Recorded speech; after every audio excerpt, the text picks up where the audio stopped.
This upcoming season, I see three teams making a jump in the Eastern Conference: Atlanta, Miami, and New York. After a purely 500 season by the Hawks, I do see them improving this season and securing a playoff spot in the East. It also helps that the East is weak and there's actual talent on this team.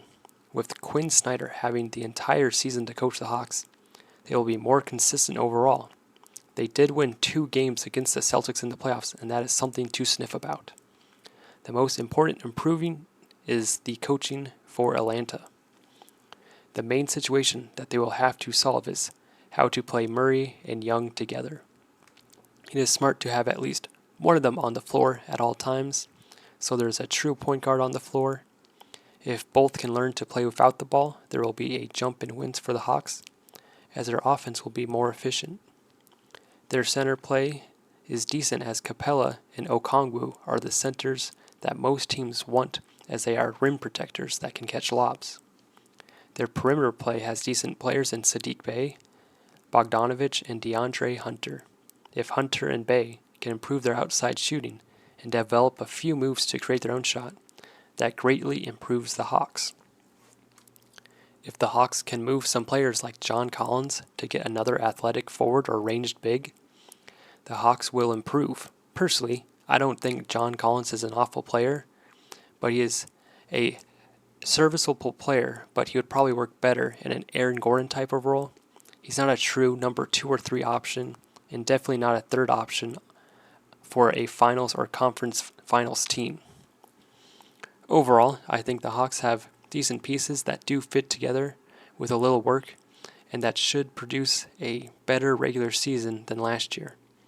They will probably be in the 4th to 7th seed area, but they will give teams a problem in the playoffs with players like Murray, Young, Bogdanovich, and occasionally Hunter getting hot, which can steal some games.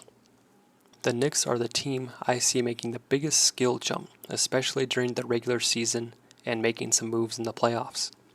The 2 teams I see better than Knicks in the East come playoff time are the Celtics and Heat. The Knicks match up well against all teams in the East.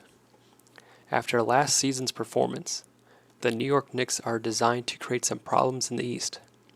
The main core all have potential to up their game and production, which cannot be said about a lot of teams that made it to the second round of the playoffs. Their main 3 players, Brunson, Randall, and Barrett, all can improve parts of their game to become more complete players. Their team as a whole are very scrappy, and that's due to Thibodeau's coaching. They will win games through their defense and having multiple threats in a half-court set. What sets the Knicks apart from other teams is the players they have on their team right now.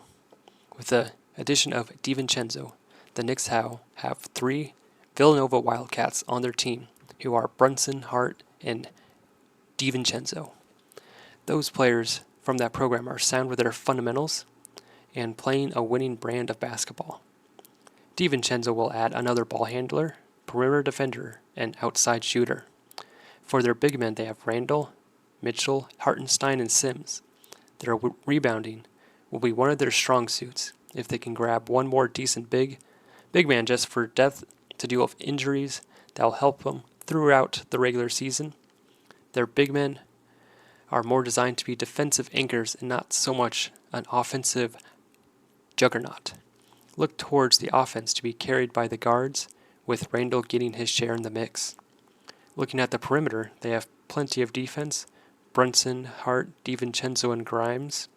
They also have a microwave in Quickly, who can help push the pace and get into the lane.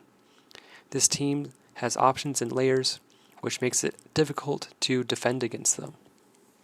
I expect this team to be in the top half of the Eastern Conference. They will be one of those teams who will win the slugfest games or be able to execute in a close game. I do have a lot of faith in Brunson, as he makes the correct decision most of the time and is able to keep them in the game. A downfall I see is Thibs using his stars too hard in the regular season, and they will burn out come playoff time. After the finals run last season, the Heat look to achieve similar success next season. With Jimmy and Bam returning next season along with the Heat culture, They will be a force once the playoffs arrive. After this season, the meta for playoffs is being healthy and efficient. The two most efficient teams were the Heat and Nuggets. Look for Miami to coast through the regular season to test out lineups to see what works and try to maximize their options. It's how they find those hidden gems. Also, they look for certain types of people.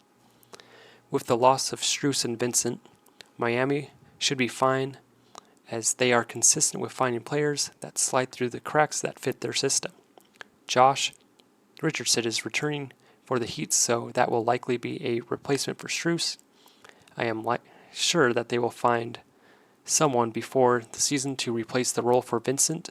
Hero will be back from injury, so overall, Miami can find the pieces they need to incorporate them throughout the season so they all will know their role. I would not bet for a great regular season, but for a better one than the one they just had. The Heat and Jimmy Butler played differently in the regular season, and there will be experimenting with new lineups. Look for the offense to go through Hero a lot more during the regular season. I won't expect them to beat teams by a lot, but we'll see a lot of close games with them. The regular season is there to train for the playoffs, which is when play matters the most.